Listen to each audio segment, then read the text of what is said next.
અમે 40 વર્ષથી ભાજપમાં કાર્ય કરતા છીએ અને મારો ભાઈ ઉપપ્રમુખ છે તારાપુર તાલુકાનો ભાજપનો યુવા પ્રમુખ, અને તો પણ મારી જોડે આવું કર્યું કે તમે વિપુલ પટેલને મળશો તો જ તમારું લાયસન્સ આવશે. આપણા વિપુલ પટેલ ધારાસભ્ય સુજીધરા વિધાનસભાના.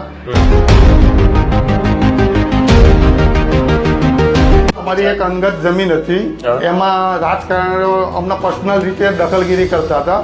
એ દાજ રાખીને મારું લાયસન્સ અટકાવવાનું કામ કરતા હોય એવું અમને લાગે છે. બીજા બધાને આલ્યા. તમારે જે રેકોર્ડ કરવું હોય કરી લેજો, જે કરવું હોય કરી લેજો. લાયસન્સ નહીં મળે એટલે નહીં મળે. એટલે આ જાણીતો 40 વર્ષ જૂના ભાજપના કાર્યકર્તા સાથે જો આવું થતું હોય તો બીજી આમ આદમીનું શું થાય એમ. કે કોંગ્રેસમાંથી આવ્યા હશે બીજા. અમે તો જ્યારથી ભાજપનો જન્મ થયો ત્યારથી ભાજપમાં છીએ. ભાજપમાં મતલબ તાનાશાહી જેવું થઈ ગયું. હવે જે નવા આવે એમનું કામ થાય છે, જે જૂના છે એમની ગણતરી નથી લેવાતા.